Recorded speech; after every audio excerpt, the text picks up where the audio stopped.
My therapist says I need to stop calling it the incident.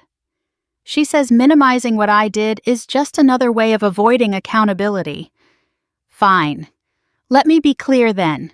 I destroyed my family through selfishness, lies, and an affair that cost me everything I claimed to value.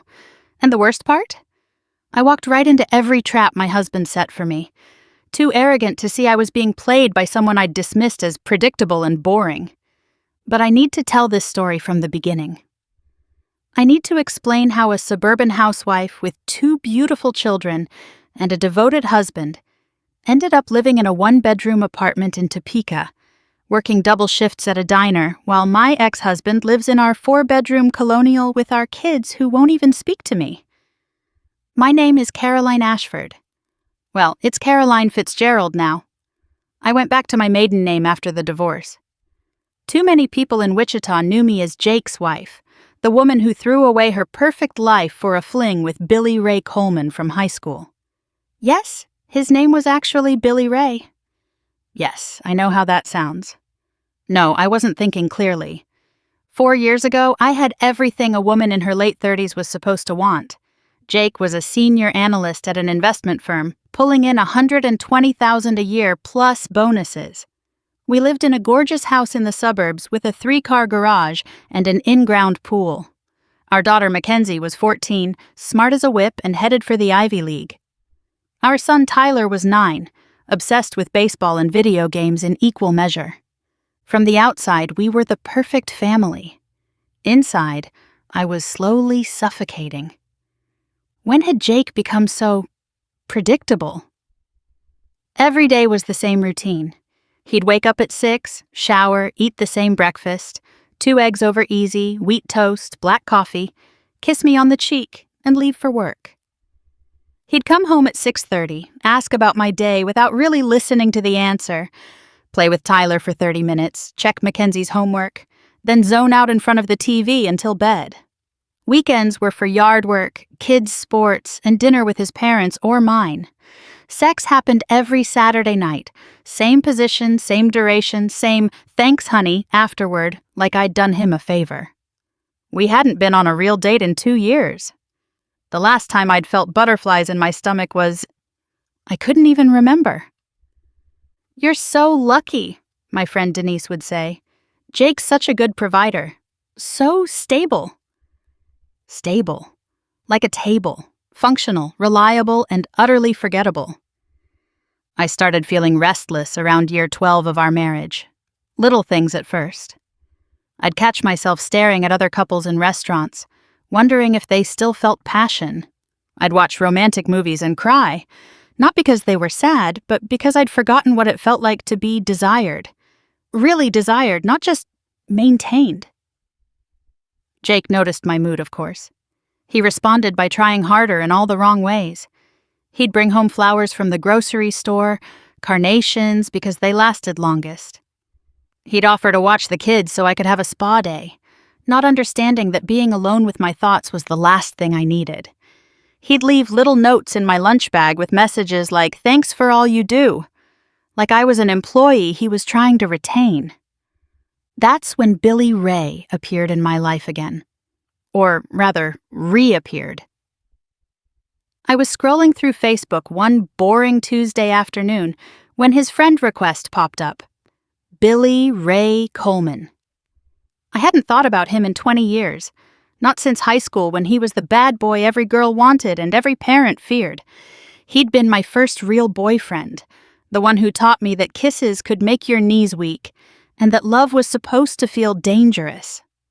I accepted the request. What harm could it do?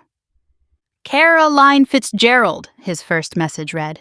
"Can't believe it's you. You look exactly the same as senior year." I laughed, knowing it wasn't true, but loving the lie anyway. We started chatting, just catching up at first. He was divorced, living in Salina, working in construction. Still had that same crooked smile in his profile picture. The one that used to make me skip chemistry class to meet him under the bleachers. "Your husband's a lucky man," he wrote after I'd told him about my life. "I'm the lucky one," I typed back, the lie feeling heavy on my fingers. "You sure about that? You don't sound happy." I stared at that message for a long time. How could he tell? Was I that transparent, even through text? "I'm fine," I wrote, then deleted it. "It's complicated," I typed instead. That's how it started. Just messages. Him telling me I deserved to feel special. Me complaining about feeling invisible in my own home. Him remembering things about me from high school that Jake had never bothered to learn in 15 years of marriage. Me feeling 17 again, reckless and desired. The messages got longer, more intimate. I found myself rushing to check Facebook whenever Jake wasn't around, which was often. He'd started working late more, some big project at the firm I told myself I was glad for the space. More time to talk to Billy Ray without guilt. Except the guilt was there, gnawing at me. Every time Jake kissed me goodnight, every time the kids called me the best mom ever, every time I typed another message to Billy Ray about how unfulfilled I felt. "I wish I could see you," Billy Ray wrote one night, "just to talk in person. I miss your laugh." "That's not a good idea," I typed, even as my heart raced at the thought. "Why not? We're just old friends catching up. What's wrong with that?" Everything was wrong with it. The way I'd started dressing nicer even though I was just sitting at home. The way I'd bought new lingerie, even though Jake wouldn't notice. The way I deleted our conversations every night, like a guilty teenager. But I was so tired of doing the right thing. So tired of being the perfect wife and mother. So tired of feeling like I was slowly disappearing into the beige walls of my suburban prison. "Maybe just coffee," I wrote, "if you're ever in town." The thing about affairs is they require you to become a person you don't recognize. I'd never been a liar before, but suddenly I was crafting elaborate deceptions book club meetings that didn't exist. Shopping trips where nothing was purchased. A sudden interest in hiking that required me to be gone for hours at a time. Jake barely noticed. He was distracted by work, trusting by nature, and honestly, I think he was relieved I seemed happier.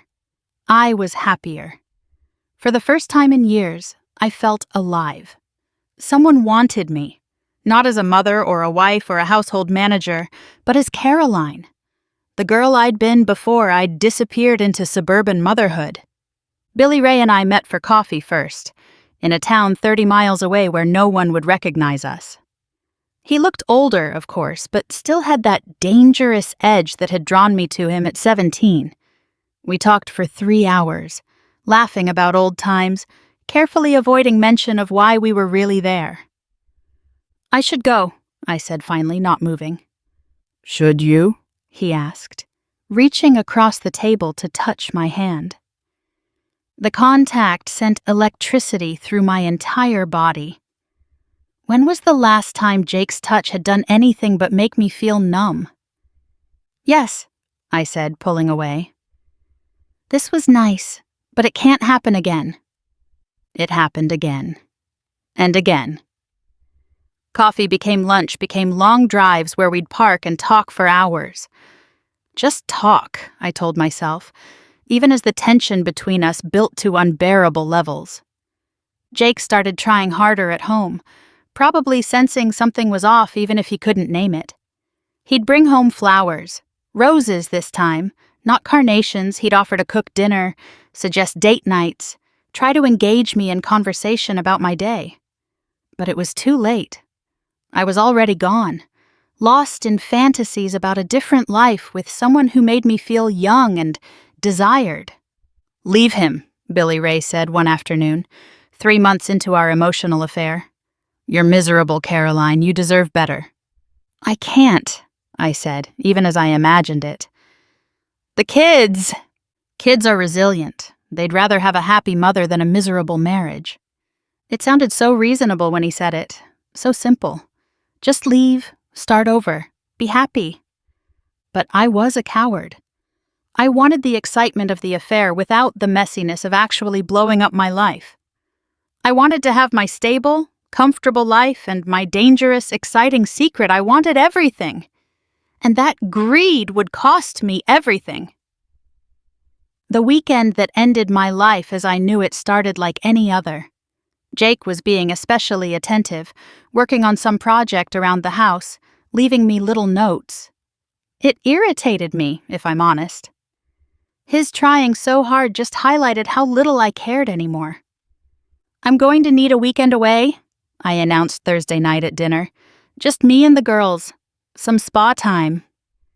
"That sounds great, honey," Jake said, smiling that earnest smile that used to make me feel safe and now just made me feel trapped. "You deserve it." "When were you thinking?" "This weekend, actually. Denise found a great deal on a package in Kansas City." The lie rolled off my tongue so easily. There was no spa package. Denise knew nothing about it. But Billy Ray was coming to town, and we'd finally decided to take things to the next level, a hotel room. A weekend. The culmination of months of buildup. "This weekend?" Jake's smile faltered slightly. "I was hoping we could work on our relationship. You know things have been tense." "That's exactly why I need this," I said, reaching over to pat his hand dismissively. "Some time to relax and clear my head. We can work on us when I get back." He nodded, that trusting smile back in place. "Of course, whatever you need." I should have noticed how easily he agreed, should have caught the flash of something in his eyes. But I was too focused on my plans, too excited about my weekend of freedom, too arrogant to think that boring, predictable Jake could ever be anything other than what he appeared. Friday afternoon, I packed my weekend bag with clothes Jake had never seen. Lingerie he'd never appreciate. The perfume that Billy Ray said reminded him of senior year. "Have fun," Jake said, kissing me goodbye. "I love you." "Love you too," I replied automatically, already mentally in that hotel room. The drive to Kansas City felt like flying. Every mile between me and my suburban life made me feel lighter, younger, more myself, or who I thought was myself. Looking back, I realize I didn't know who I was anymore. I'd lost myself somewhere between school pickups and laundry loads, and instead of finding myself, I was just running toward a fantasy. Billy Ray was already at the hotel when I arrived, the Marriott downtown, room 412. I'd told him to check in first so there'd be no awkwardness at the front desk. My hands shook as I knocked on the door. "Hey, beautiful," he said when he opened it. And for a moment, I was 17 again. The room was nice, too nice. Champagne chilling in a bucket, rose petals on the bed. It should have been romantic, but something felt off, forced. Like we were playing roles in a movie we'd both seen too many times. "You okay?" Billy Ray asked, pulling me into his arms. "Just nervous," I admitted. "Don't be. We've waited long enough for this." We had drinks first. Small talk that felt strange after months of intimate messages. The elephant in the room, the bed with its rose petals, loomed between us. This was what I'd wanted, what I'd fantasized about, so why did I feel like I was watching myself from outside my body? We were on our second glass of champagne when the hotel room phone rang. "Ignore it," Billy Ray said, pulling me closer. But it rang again and again. "Maybe you should answer," I said, some instinct prickling at the back of my neck. Billy Ray sighed and picked up the phone. "Hello?" I watched his face change. Confusion to shock, to something that looked like fear. "Who is it?" I whispered. He held the phone out to me, his hand shaking slightly. "It's for you." "Hello?" I said, my voice barely above a whisper. "Can you send my wife down to the lobby, please?" Jake's voice, but not like I'd ever heard it. Cold, controlled, dangerous. "Jake, how did you—" "Lobby, 5 minutes. Or I call your parents, Mackenzie, and forward some interesting screenshots to everyone in our contact list." The line went dead. "I have to go," I said, my legs barely holding me up. "Caroline, wait!" But I was already at the door. The elevator ride down was the longest of my life. Each floor felt like descending into hell. How did he know? What screenshots? How long had he known? Jake was sitting in a corner of the lobby, a manila folder on the table in front of him. He looked different. Same face, same clothes, but something in his posture, His expression was completely foreign to me.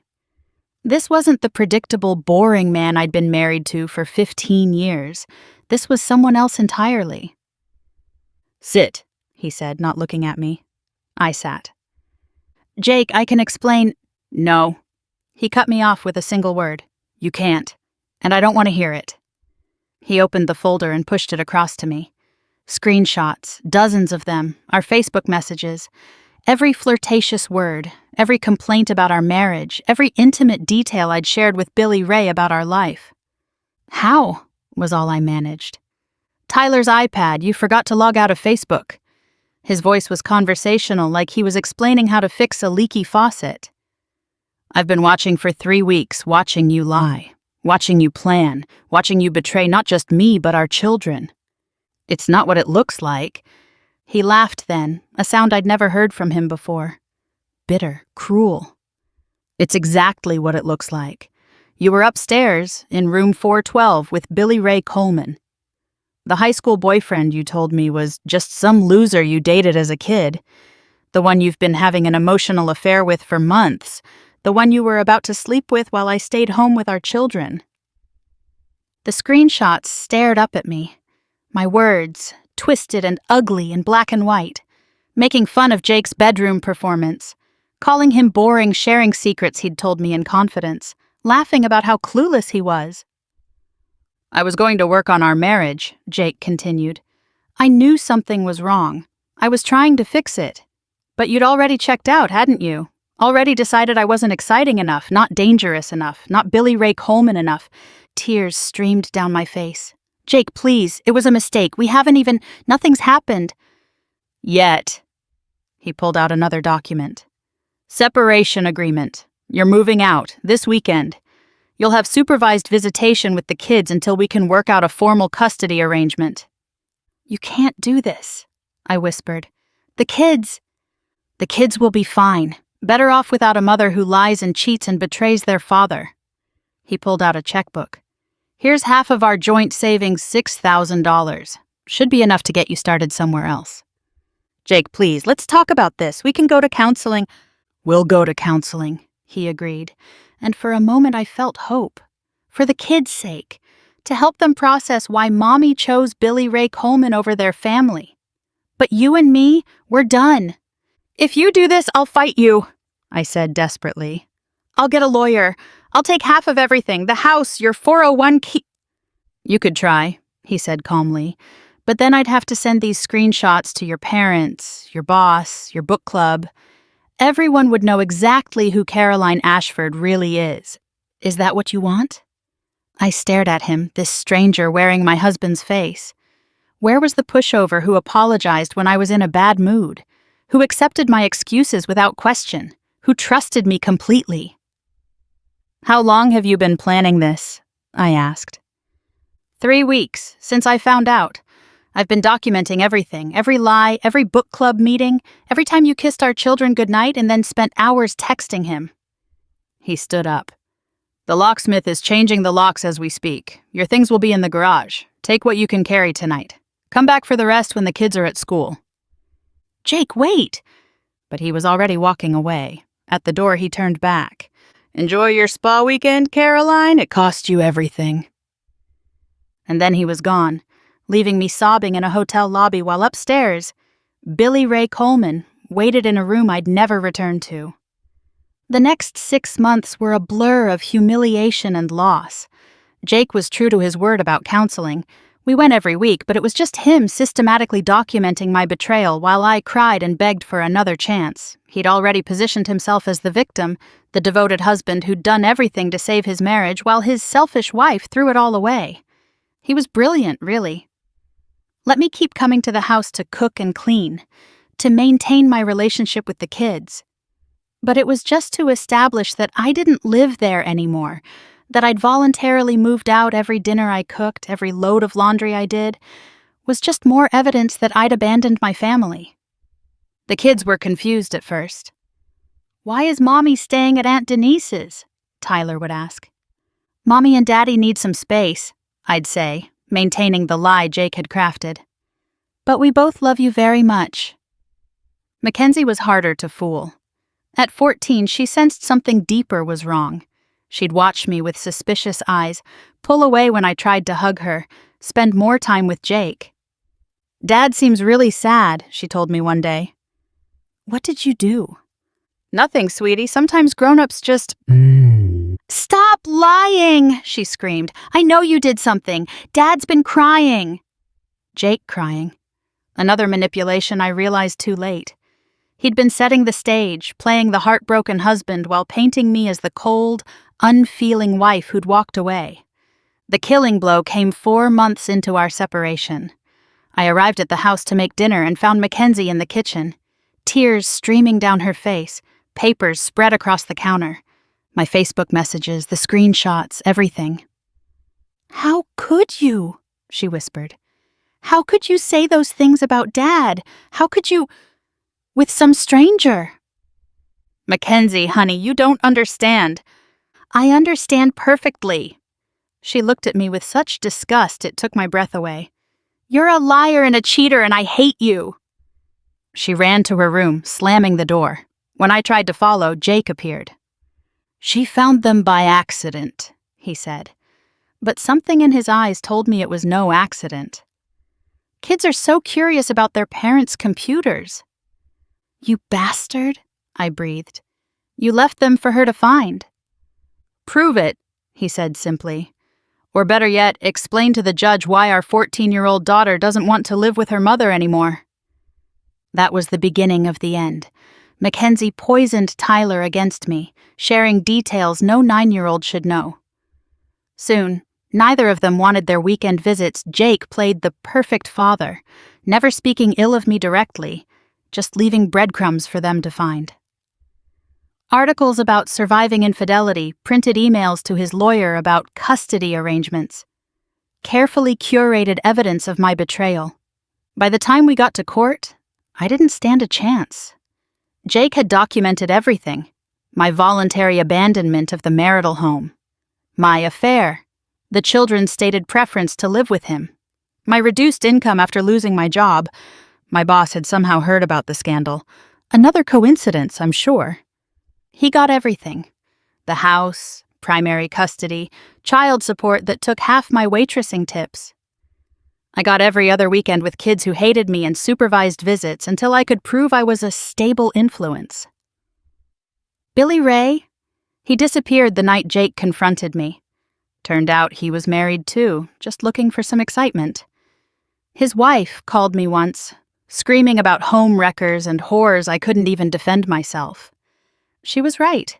So here I am, 3 years later, living in a 1-bedroom apartment in Topeka because I can't afford Wichita anymore, working double shifts at a truck stop diner, serving coffee to men who leer at me the way I once wanted Jake to look at me, seeing my children 4 days a month if I'm lucky, sitting through strained dinners where they count the minutes until they can go back to their real life. Jake remarried last year. A sweet kindergarten teacher named Emma, who Mackenzie calls more of a mom than my real mom. "They're expecting a baby," Tyler told me excitedly, like it didn't gut me to know another woman was living my life, raising my children, carrying her husband's baby. The irony is, I dream about Jake now. Not Billy Ray, whose face I can barely remember, but Jake. Boring, stable, predictable Jake who brought me carnations and left me notes and tried so hard to make me happy. I dream about Saturday night sex that I once thought was routine but now realize was comfortable, safe, loving. I dream about family dinners I complained through, yard work I resented, in-laws I avoided. I had everything. A devoted husband, beautiful children, a comfortable life. And I threw it all away because I was bored. Because I wanted to feel 17 again. Because I thought I deserved more excitement, more passion, more than what I had. My therapist says I'm making progress. That acknowledging my role in destroying my family is the first step toward healing. But how do you heal when your children won't speak to you? When your ex-husband has erased you from the life you shared? When you wake up every day in a cramped apartment that smells like old carpet and regret? The worst part is knowing Jake played me perfectly. That the boring, predictable man I underestimated was capable of such calculated destruction. He didn't just divorce me. He annihilated me, turned my children against me, destroyed my reputation, left me with nothing but the knowledge that I'd brought it all on myself. Sometimes I drive past our old house, Jake's house now.